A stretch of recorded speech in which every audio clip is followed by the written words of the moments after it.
হাজার রাকাত নামাজ পড়লে যেমন সওয়াব হবে, নতুন কোন জিনিস যদি শিখে উঠতে পারেন এর চাইতে বেশি সওয়াব যিনি বান্দার আমলনামায় দিয়ে দিবে তিনি কে?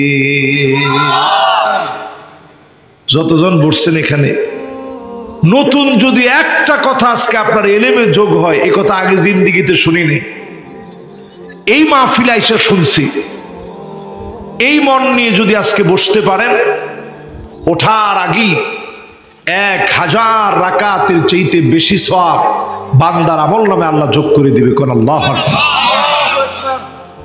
এরকম মুবারক একটা মাহফিলে এসে আমরা তাড়াহুড়া না করে একেবারে দিল লাগায় বসি, মন লাগায় শুনি, পারবেন তো ইনশাআল্লাহ?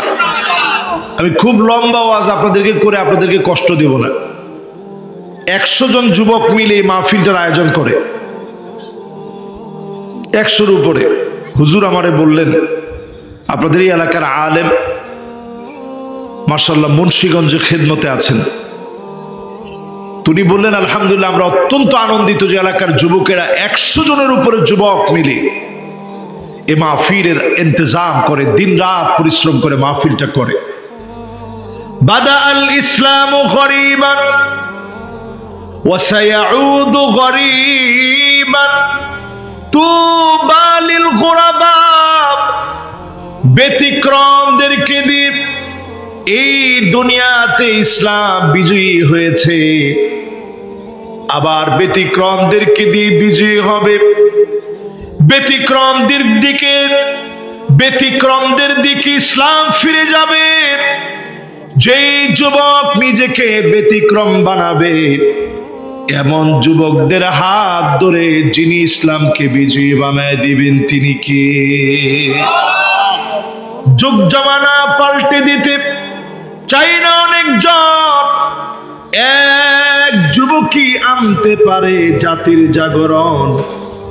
যদি আল্লাহ পাক চান এমন যুবকদের হাত ধরে যিনি বিজয় দিয়ে দিবেন তিনি কে? আমার যুবকেরা বড় আশা নিয়ে আজকে মাহফিলের আয়োজন করেছেন। আল্লাহ রাব্বুল আলামিন ইরশাদ করেন, ইয়া আইয়ুহাল্লাযীনা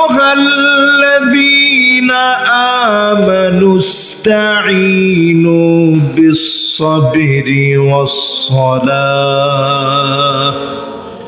ইন্নাল্লাহা মা'আস-সাবিরিন।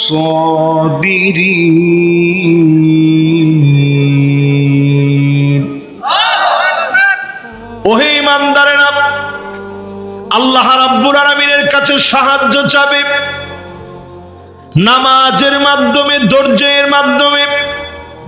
ধৈর্যশীলদেরকে দিয়ে এই জমিনের ভিতরে বিজয়ের পর বিজয় যিনি দান করে দিবেন তিনি কে?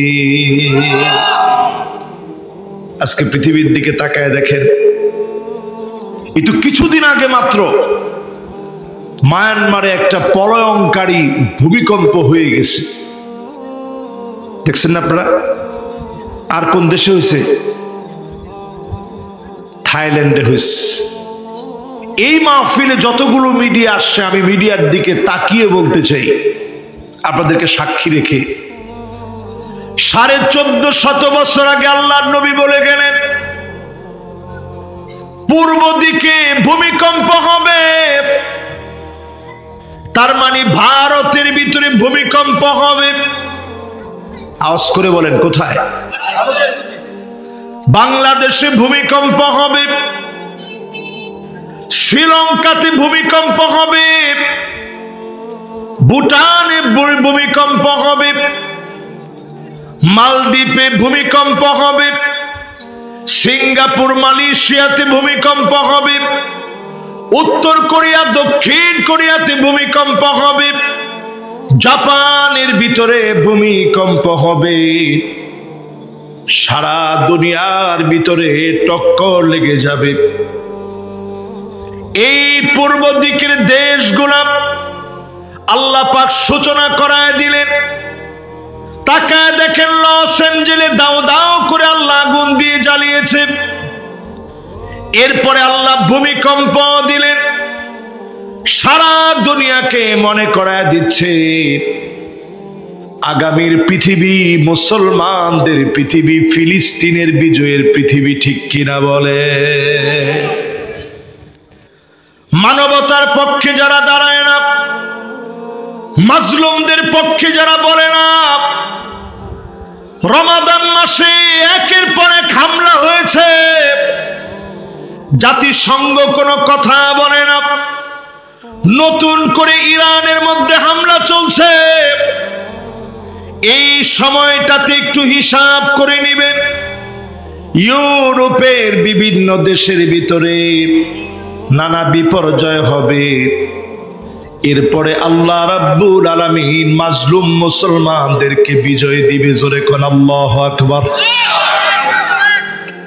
এই দুনিয়ার ভিতরে মুসলমানরা সবর করেছে,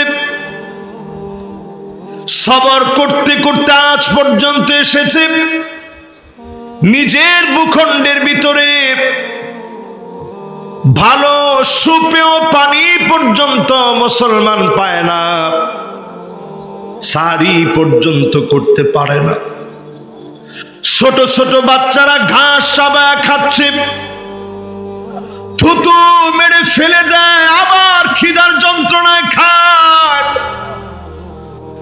ঘর বাড়ি নাই মুসলমানের, এক একটা বাচ্চা ফুটন্ত গোলাপের মতো চেহারা, ক্ষুধার যন্ত্রণায় কাতরাচ্ছে। এই সমস্ত মুসলমানদেরকে অবশ্যই যিনি বিজয় দিয়ে দিবেন তিনি কে? আল্লাহ নবী হাদিসের ভিতরে বলেছেন, সবরের অধ্যায় শেষ হবে এইভাবে, 6টা বিষয় আঙ্গুলে গুণে রাখতে বলছেন। সিরাজগঞ্জের এই জায়গাটার নাম কি জানি, তারাস। তারাস আঙ্গুলে গুণে রাখতে হবে 6টা বিষয়। একটু আমাকে দেখে আপনারা বলেন তো কয়টা? 6টা। এই 6টা আজকে যদি আমি মোটামুটি যুবকদেরকে এবং আমার মুরব্বীদেরকে, আমার অডিয়েন্স শ্রোতা যারা আছেন সবাই যদি বুঝায় যেতে পারি, আমি মনে করবো মাহফিলটা সার্থক হয়েছে।